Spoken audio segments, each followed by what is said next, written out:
Okay, let's finish this up and we can get out and enjoy the weather.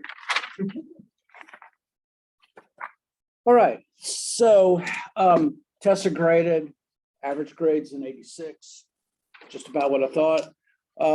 If you kind of know now what I'm looking for, so usually the grades go up by a couple of 3 percentage points on the second and thirds after that. So good start, everyone. So let us move on and we'll talk about the mirror image of power, which is dependence. So if you think about what a mirror is, and a mirror is a reflection, and you see the reverse image of what power is, does dependence create power? Does power create dependence? It depends on which way you point the arrows when you do research, but certainly they are important to each other, and one reflection of them is a reflection on the other. And so without further ado, let's talk about it. So how do we define dependence? And so dependence is when B depends heavily on A for two things. Now, I should say I don't like more in there. I think any just heavily is important. And what it says is that there's two things: utility. And so they create utility as being three things: the value, the benefits that they receive from the relationship, and the satisfaction. And of course, value and satisfaction are two completely different things. And I talk about this all the time. When marketing came in, they thought that the major measuring stick was satisfaction, consumer satisfaction. And really satisfaction is whether or not a product or an experience meets or exceeds expectations. Nobody goes into Walmart and goes, man, I was satisfied with that. That's not it, okay? It's really more about value, and that's what Walmart brings to the table. And so if you look at utility as being sort of the summation total of the value that you receive and the benefits and the overall satisfaction with the experience, then that's utility. And the second is scarcity, which is how many alternative sources of that utility do you have? And so we come up with a funky formula here. It's dependence equals utility times scarcity. And the reason that you want to have that multiplication there is because it's a more accurate reflection is that you need both of them to be able to find some type of dependence. So if B derives value from A or derives little value, then B's dependence is low. And that ultimately means that, that it's overall low. The lower value I receive, the lower satisfaction, that lowers the dependence. If A provides greater value to B, but there are many sources for B to be able to get that, then B's dependence is low. And so if you think about multiplying by 0, if you can find the good anywhere you possibly can,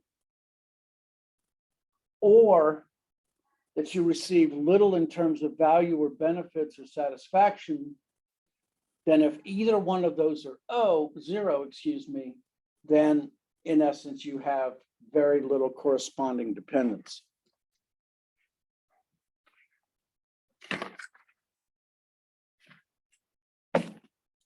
So to better get an understanding of those, how do you provide utility? Well, the first thing that good utility does is a good partner recognizes the goals of your other channel partners, and you think about how your offering helps them to meet their pursuits. So I'm the director of professional education here as well. And so professional education are those individuals who are out working right now, who are looking to upgrade their particular skill set. And so we have this excellent thing that we were doing with SAS programming in analytics. And so we're looking over it again, and I've got this whole group of students that have graduated, but then there's another group of them that have stopped at like module 1 or 2 and haven't completed all 5 modules. I want to know if there's any way that I can help them complete those, or whether or not that provided a benefit to them to take those classes. And so that's an example, is I want to help them meet their goals personally, because if I help them meet their goals, and ultimately I'm providing greater value to them and greater utility. With scarcity, you usually have to know 2 things. Are there any competitors for their particular item?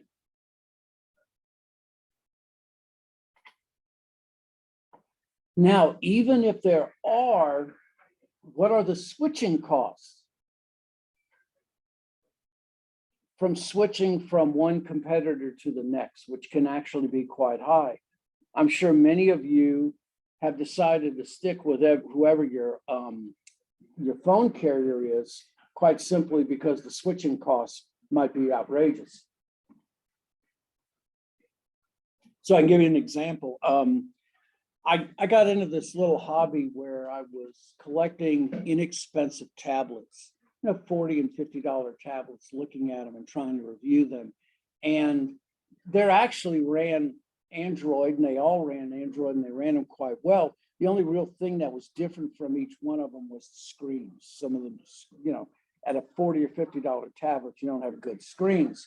Now you look at an iPad, all right, and you look at the clarity of the screen of an iPad.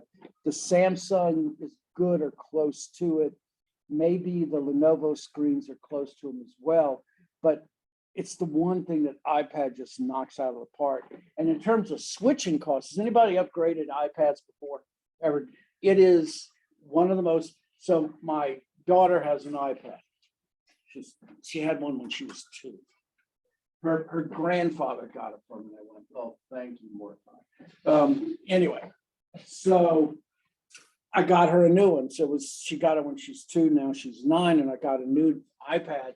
And it's one of the most amazing things. It said, sit the old iPad next to the new iPad. And I put them down, and it said, transfer starting. And I just sat back, and 45 minutes later, it's the same iPad. It even uses a 4 number sign on versus the 6 number, because that's the way it used to be done.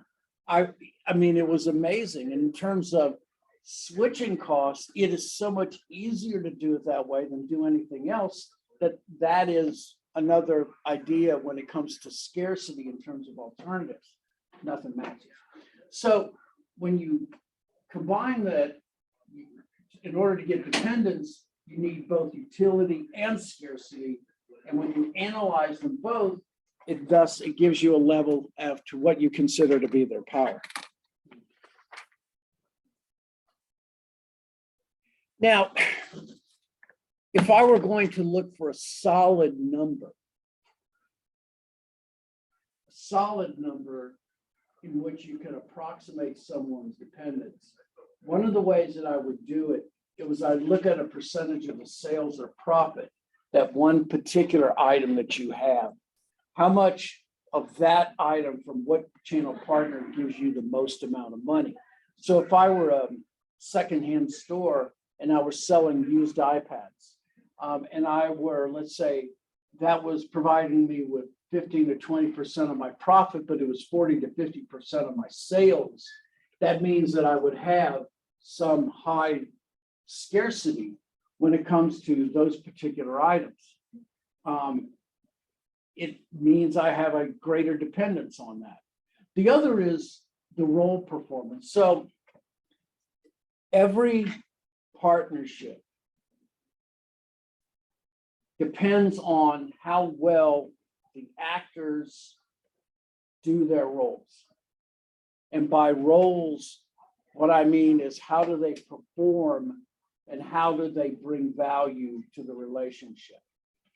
Do they Are they a substantial partner in saying, let's try to get this credit issued to you? Do they perform the job of getting the services that you need to at the moment that you need it? We're trying, with this other thing that I'm trying to do right now, I'm swinging back up to SaaS and saying, we're producing SaaS programmers. I need help because I want to know how many SaaS employers are out there for these students. And so that's an example as well. What roles do they perform compared to the competitors? Those are going to be important. Now, the one thing where this doesn't matter, where it may not matter at all, is in a very rising or a rapidly rising economy. So if I'm looking at just at the bare start of when mobile technology started, where you're just basically needing to get goods at the moment that you need them, that would be an example, especially when that particular industry is rising so fast that you at the point of a rise and a growth, you have as many suppliers as you can need. An example right now is in non-fungible tokens and in Coinbase or Bitcoin or those. You have so many different venues that you can create NFTs out of right now. And with such a low barrier of entry, other than if any of you want to create a non-fungible token, it's not that hard, but the difficulty is you have to have a license that is authorized by the government. You have to be able, it has to be scannable both sides. So if you have the new North Carolina license and it's been more than 6 months, the pictures are smudged right off. And I've actually gone through heck on crypto.com trying to get I've actually had to go to using my passport instead of my driver's license. Okay. So anyway, role performance doesn't mean that much, especially when we're talking about a rapidly expanding economy.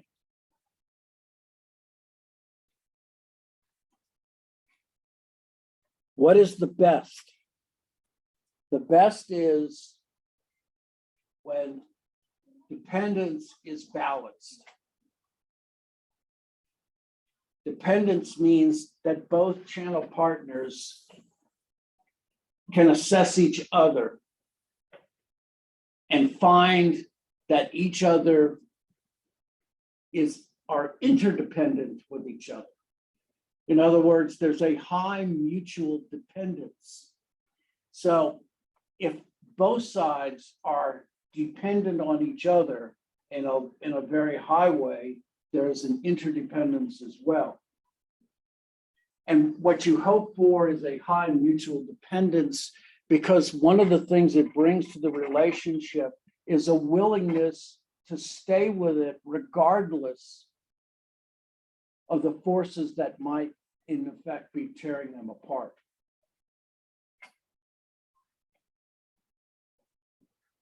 When you have a high balanced dependence, it blocks exploitation by one side, because the balance of dependence is power. The higher dependence, the higher the power. The high interdependence, the high mutual power both sides have with each other, and that is self-protecting for both sides. Procter & Gamble and Walmart have gone through this love-hate relationship for years. But Procter & Gamble will never separate as partners. I don't think so. When we talk about how do you reduce conflict, one of the things that Procter & Gamble and Walmart have done is there's a Procter & Gamble's office inside Walmart at Bentonville.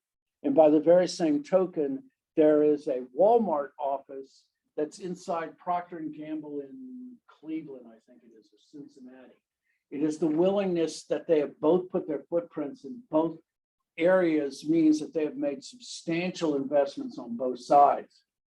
And that high interdependence creates a mutual dependence with each other. Now, the truth is that very rarely do you have mutually dependence. What you find is that most relationships have this high interdependence, where one channel member is more dependent on another. So an example would be Coca-Cola. Coca-Cola has such an enormously powerful brand name that if I were a convenience store and I were given 2 to 3% margins to be able to make money, and that's it, I would carry it because quite simply, the power on one side is so overwhelming.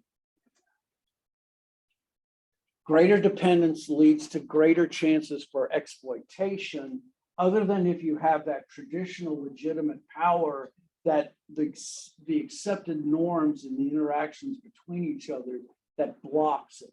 And as a matter of fact, in the better world, you act in your best interests when you act in the best interest of your partners.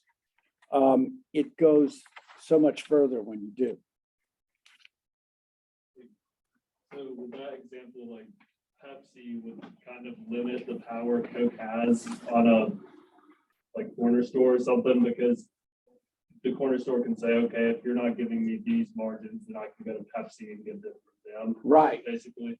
And what Pepsi will do is, or if you go it the other way, they will say, I will give you every single margin that Coke has or could give you, just to make sure that I'm the only supplier. And that's what they do with universities. They do that at truck stops or rest stops. Yes, yeah, I mean, they have locked up the market, and the way that they do that is they basically say, oh, you'll make X amount of money with Coke, I'll pay you that money, just don't bring Coke in. And it's very clever. I mean, I feel like I'm sneaking my Cokes in off campus, you know. Yeah, I'm a runner. No, what do they call it? Clint Eastwood did it. And I'm a coyote. That's it. Yeah. So my coyote Coke. But yeah, exactly. It's that they accept it, and the university accepts it because quite simply it's beneficial for them, even though, you know, you're basically telling half the campus, no, you can't have your favorite product. All right. It's just the way it is. But the imbalances, you know, can be there on purpose, and the imbalances can be mutual. But it's sometimes it's difficult, because if the balance leads to exploitation, it leads to action. All right. And if it goes to exploitation, let's just say, if it is not generous enough, what you find is basically is that these things happen. So I worked at Con Appliances when I was in Lafayette. There's a Cons in Gastonia, actually. They originally out of Texas, and then it spread to the Southeast. But we had Mitsubishi televisions. This is the 80s, all right? Mitsubishi televisions had Diamond Vision.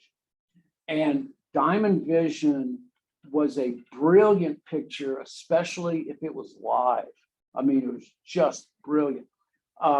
Daktronics, actually, the guns that are used for like giant signs in football stadiums, the guns in those were developed by Mitsubishi. So Mitsubishi, whenever we were selling it, we had a good sales team. We knew about how to sell them and all like that. But right outside of Lafayette, there was a store called New Generation. And it was like right on the city line, so they had no city taxes or whatever. And one of the things also is that their contracts, because they were nationwide, they got their contracts with Mitsubishi of Canada. So it meant that they actually had a 10 to 15% greater margin than we did. And what they would do is they would come to our store, learn about Mitsubishi's, gain the knowledge, and then go to New Generation to buy it. And it was a very bad relationship. And so what we did was we did 2 attacks. And the first thing we did is we started a long-term contract with Sony. Sony had the Trinitron gun. It was not quite as good for live things, but the Trinitron was brilliant for practically anything else. It was just a beautiful picture. And so we developed an alternative to that, a sideline, because quite simply, we were not getting what we needed from Mitsubishi. The other thing that you can do is you can organize a coalition. And usually this would mean bringing in a third party. So GM in the 50s decided that they were going to do away with their dealer networks and they were going to go strictly vertical market. So in other words, what Tesla is doing now, GM actually thought back then. The dealer networks got the smell of this and went ape. Naturally, they would. They started advertising in newspapers about what this would do to the economy. They started writing to their congressmen and saying, do you realize what will happen to our local economies if we're not selling 200 cars a month out of this? Just think of the tax base that would fall away. They started rolling up in Washington, started making its way back to Michigan. And basically what happened is this coalition is that GM threw away the idea and it worked. So that's one of the things that you can do. And then the last is that you can just totally exit the situation, no longer seek the benefits and go do something else. So we had a long-term relationship. I was also at a computer store in Lafayette with Hewlett Packard. And one of the things that Hewlett Packard made back in the 80s, they still do, is they make large plotters. And so a plotter is for paper that is an E size is 60 inches long by 48 inches diagonal, by 48 inches wide, okay? So think about that. And old plotters, if you ever look it up, they actually use pens that are this big, and the pens would move back and forth at like 40 gravities. You would just watch these pens. Now, of course, they have these massive printers and it's an inkjet. Anyway, we had this relationship with Hewlett Packard, but they were horrible as a group. They dual distributed in the same area. They took sales away from us as a company. And because of that, we left and we no longer went with Hewlett Packard and we started doing what was called white boxing. So we bought the components from a distributor in Houston and basically we slapped our own names on it. And so that's one of the things that you can do when there's an imbalanced dependence. We still kept Hewlett Packard. We had the license because we wanted to sell the plotters, but we never sold another PC again. So these are things that you can do in an imbalanced dependence. But let's also realize this, is that many times you don't do anything. I mean, because the relationship in and of itself, it's to do all of those things, especially the switching costs that are involved, many times you just tolerate it.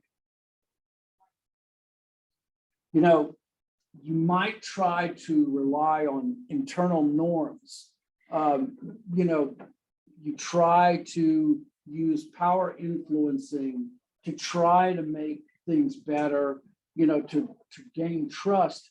And the other thing that you try to do many times is you trust the stronger party. You know, I mean, and sometimes that's the only way to go through it. And sometimes an imbalanced dependence actually works out pretty well. And why would that be? Why would an imbalanced dependence work well? Well, if it's consistent, all right, if it is consistent and reasonable, many times you live with it.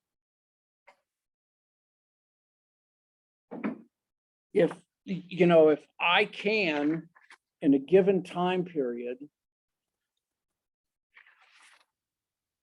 know that this is going to be what I am dealing with every month, many times I will be very happy with that.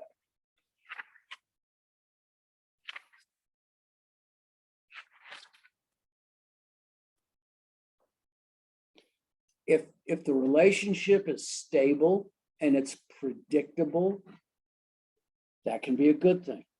If I know I'm only generating 5% of my income from these 10 or 15 people, but those 10 and 15 people are coming in every month, I'm happy with it. I had a one person that used to come in the store. He was an accountant, and back then you had a tax thing, an investment tax credit that allowed business people to buy things, and they could depreciate the cost, not just depreciate costs, but decrease it by tax investment if it's a capital good. And so by the end of the year, sometimes I'd have, like an accountant or somebody drop by at Christmas, and I had one of them drop by like on the 22nd of December and give me a $25,000 sale, just bang, like that, okay? And I always, when he came in, I gave him good margins, the best that I could as a salesperson. It didn't mean much to me, but, and it wasn't predictable, but boy, that was a nice paycheck, okay? So, sometimes the imbalance works out, all right? So, just realize is that dependence and interdependence, they complete the picture together and both have pros and cons, all right? Dependence motivates the relationship to cooperate, all right? And interdependence encourages relationship-specific investments with each other. If my success is garnered by your success, then what I'm going to do is I'm going to do whatever I can to make you successful. And that's what that means. And so like SAS, they gave us this free software and all this extra training stuff, because if we're putting out students that are productive employees, then it means more, more programming for SAS. And so that's where that interdependence works from. We're going to make investments in each other. We're going to try to make each other improve better. And what that also does is it increases the stakes by both parties, and it creates even greater interdependence, which is a good thing. And so sometimes, as I say, it's not always a great thing, but sometimes imbalance can work out. Okay. Now, I've talked about power, but how do we actually vocalize and use power? What are the strategies, or what can I say to take power as a concept and use it as a workable tool? And so these are the power influence strategies, and they sort of kind of closely connect with the powers, and we'll talk about those. So we're basically looking at 6. There they are. So these are the 6 power-based influence strategies. And it's not hard for you to take a look at these and see how they set up. So the first one is to go to your partner and offer a promise. If you do this, what we wish, we will reward you.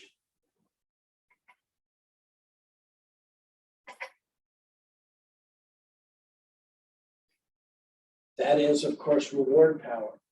The second is a threat, and remember that threats tend to be looked on as counterproductive. They should only be used as a last resort. If you don't do what we wish, we will punish you. I'm sorry, but if you don't make that quota at the end of the month, we're going to remove the supplement that we give you every month as well. And then also that would be sometimes connected with the legalistic. You should do what you wish because you have agreed to do so. Now, it depends on how you read this. You should is normative. It's saying what you should do, all right? Traditional legalistic says you've agreed to do this, you should do it. Legal legitimate says you have a contract and you need to do that. And so that's how they split up. By the very same token, a request can also be traditional legitimate power as well. Please, just do it. Now, information exchange, I don't like because I think it's silly and pretentious, and I think you're hiding, but we'll go ahead and say. So in an information exchange, what you would do is you would tell whoever that partner is, well, let's talk about this in general. Let's talk about the most profitable way that you can run your business. And you don't actually mention what we want. And the silliest thing about it all is that the hiding is very juvenile, all right? One of the things, we're all very poor actors. We think that unless you're really good at covering up a lie, it's really hard to cover up when you are sincere or not. And so to me, the information exchange is interesting, but I don't think it has the punch and the push. I think it's clever, but it's not smart. All right, if I were going to put it in a way of saying it. Now, the recommendation takes the longest amount of time. It uses both referent power and expert power. Both of those do, by the way. But both the information exchange and the recommendation require an extensive amount of research. So the recommendation, you talk about what's the profitable measure, and we'll provide the conclusion. But it's not, it's in the open, all right? Now, if we're, yeah. I just feel like with the information exchange, like the only way you can do it without lying and you still have to kind of manipulate in a way is like you aligning what you want with their most profitable way to run the business. Yeah. You know, like if somehow that goes hand in hand, like what you want is the most profitable way for them to run it. And in that way, you could say it and you can be sincere about it. Yes, I totally agree. If carrying this product line is the best thing that you could do, and it's the best thing for me as well, then the information exchange would work because you're sincere. Any other way, and you're right, I don't It think just doesn't happen like that though. No, I mean, it's like I said, we're all, and in any sales relationship, you know who the salesperson is and you know who the client is. You both have roles to play and you're both actors in the play. And like I said, we're all poor actors when we're not sincere. So these make the best strategies in the long run. The top three are especially good in the short run. And so if I were talking about marketing communications, I would equate these with sales promotions. So sales promotions spur a sale within a given fixed period of time. And that's what a sales promotion does. Sales promotions, unfortunately, don't change loyalty, and they can permanently fix you in a state of sales promotions over and over again. But I think they work better in the short run, but unfortunately, you may have difficulty in the long run if you do this. Now, of all of those, the one I don't want you to leave out of the loop as being powerful is the request, because it is one of the magic words. Please is a magic word. So the book I showed on Tuesday, Influenced by Cialdini, he had an experiment. And so what the experiment was, there was an office and there were people making copies. And so what the experiment was an individual coming in and saying, may I please make copies ahead of you? And if people were to ask why, all that they said was, well, I need to make copies.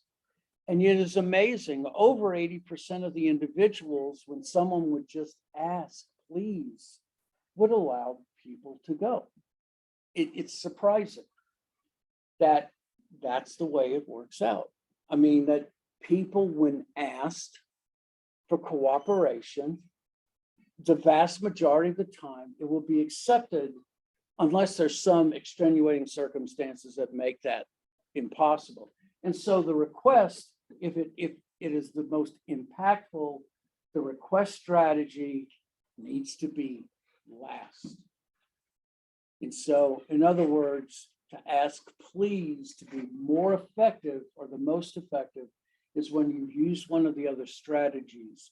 And at the very end, you just say, please, please.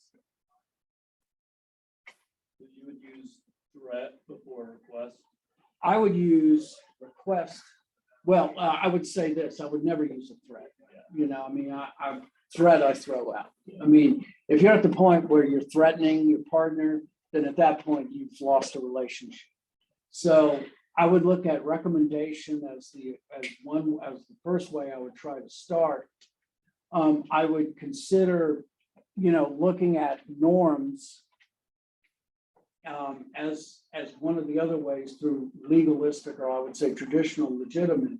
And then the last is, I would say, a request. The difficulty also with a request is that it can be seen as a position of weakness, depending on any kind of interaction. And so, it's the last thing. If nothing else works, it's the last thing. All right. So the last thing we talk about is, so that's how they all fit together. And then the last thing we're going to talk about is the power and omnichannel. So what has the omnichannel done to power, or what has power done with the influence of the omnichannel? So if I were to consider the standard list of the channels, and I had the manufacturer or the supplier at the top and the consumer at the bottom, and the wholesalers and retailers and specialists in the middle, what I'm going to say is that because the omnichannel is so strong and powerful, and that the use of multiple channels is the norm now, so it doesn't matter what wholesaler or retailer that you use or go through, that we're seeing enormous advantages at the very top and the very bottom. Suppliers love multiple channels and the omni-channel because it increases the market penetration. The more different ways I can penetrate a market, the better.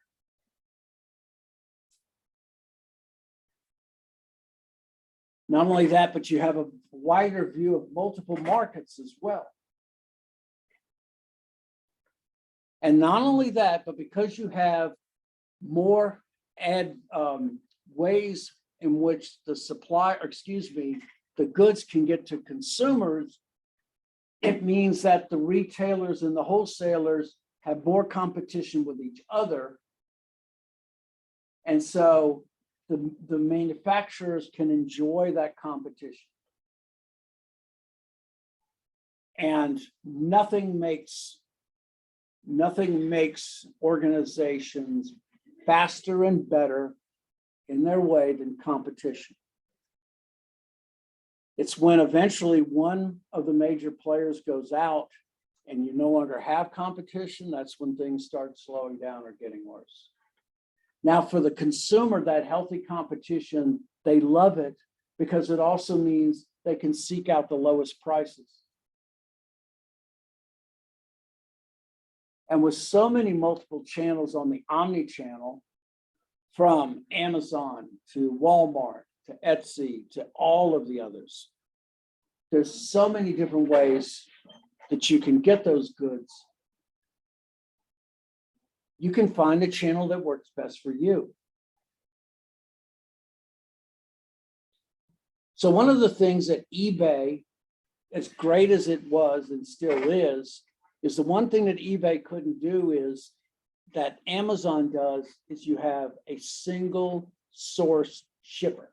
And that's what eBay does. Walmart, Amazon does, okay? Amazon was able to do that one thing that eBay couldn't do. Now, I give them credit. I still love eBay because eBay, especially on the secondhand and used market, it's the best, no doubt about it. But the one thing that Amazon did was it gave you a single source when it came to shipping. And they did that better than any, well, I take it back next to Walmart. But here's the thing about it. With so much power on the top and so much power in the bottom, in essence, the wholesalers and the retailers and the specialists have to go along. Okay, they're just going along for the ride. And if I were going to talk about the channel captains in the current market, I would say the channel captain now is the consumer, and that the consumer is holding all the strings because the consumer is holding their mobile phone and they're determining where they're getting the goods. And if you're asking me, it's better than having a manufacturer or having a retailer like Walmart do it. Someone else who could set the rules. I would much rather it be as it is now. And so what you've seen in terms of power is mostly shifted downward to this consumer, second to the manufacturers, and then the ones that are just having to, string along and live are the retailers in the middle. Okay, we're done with chapter 2. Tests are all graded, like I said. Next week, we start relationships. It'll be very Dr. Philly. And then we will talk about conflict the week after that. And we're getting near our first position paper, and I'll talk about that next week. So we're done. All righty, go enjoy.